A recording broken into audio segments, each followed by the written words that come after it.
to stay ahead in real estate business and technique in lead generation with text and DMs. Oh, okay, so imagine doubling your real estate business without actually spending a dime. So whether you're closing deals, you want to build a local community, we want to have a niche, we have to break down ways you're going to text and DM people in order to grow your business. Exactly. Therefore, as we said always, really success in real estate comes from our mindset, leveraging the right tools and also marketing meaningful connection with the people, because it's all the business of the relationship with the people. And therefore, we are here to simplify this strategy and show you how to grow your business effectively and stay ahead in lead generation in your local market. Now we want to make sure that texting is something we actually have to do. Text have a high open rate of 98%, which means most people have read that your message within minutes of receiving. It is the most efficient way to stay in touch and keep your name top of mind. But you will need to be strategic about this, because if you annoy people with your texting, they're going to unsubscribe quick. So let's discuss the way to do it with an impact. Exactly. Therefore, we wanted to talk about how to use mass texting to maximize your impact in your lead generation.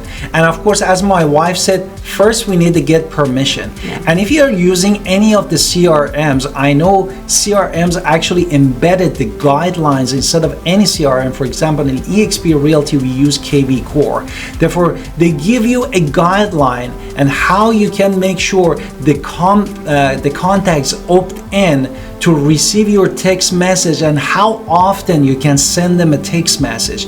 This way, you keep it professional, you don't bombard people inefficiently, and you keep your relationship closer to the leads. Well, I think you said a lot within that, what you said, but I just want to make sure we're also going to make it personal. You want to make sure that you're using their names in that text, and then also you're using the correct timing of it. So you want to make sure that you are texting them at times they're being more responsive, either early in the morning or early in the evening. You want to keep it concise. So you want to don't make it a long text. Nobody reads long text.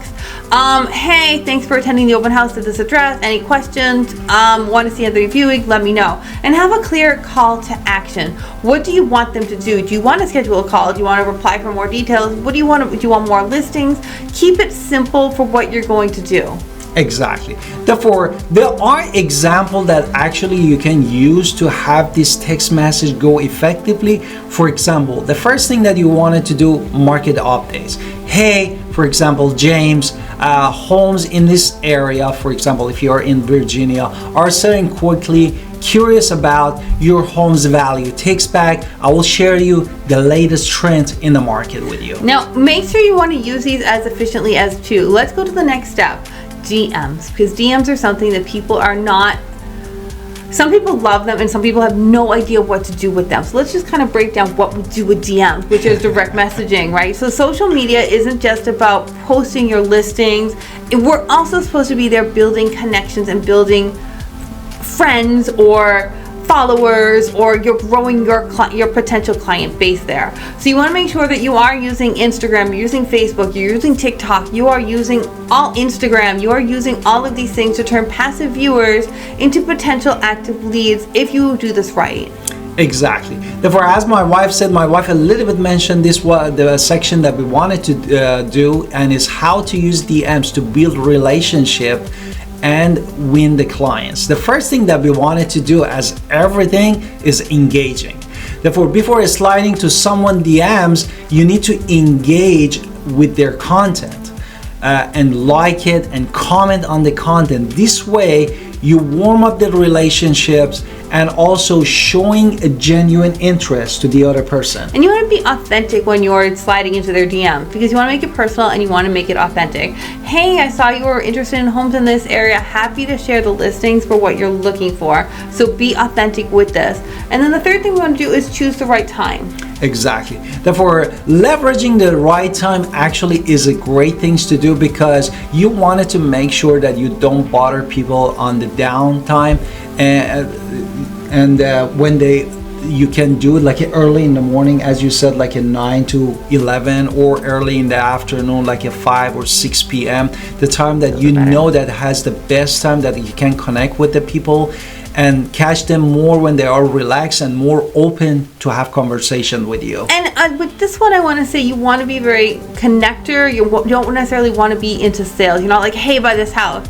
You want to build something like, hey, would you like me to send over a market report or home set match?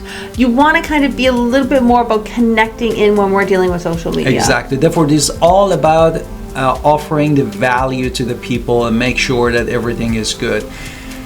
And now we wanted to talk about examples of effective DMs, what they are. Well, this is just one example, right? So maybe it's like, hey, thank you for engaging with my post about Winterville and the market update. Are you currently in the market? Or are you just browsing? Let me know if I can share any insight for anything that you might be interested in. Or you can say, I'm hosting a local charity event this weekend. It would be great to see you there. And here is the detail. And you put the link. Very simple. But basically, you have to make sure that we are being consistent in these things. It's not just a one-time pop in and then you go back and you don't check your DMs for weeks on time. So we need to make sure that you are consistent with all of these things. So being consistent is going to deepen your community relationships, close more transactions. You're going to have a brand that's growing from your strategies that you're doing online. So using max tests and using DMs to streamline your business and making yourself genuine is going to lead to long-lasting results.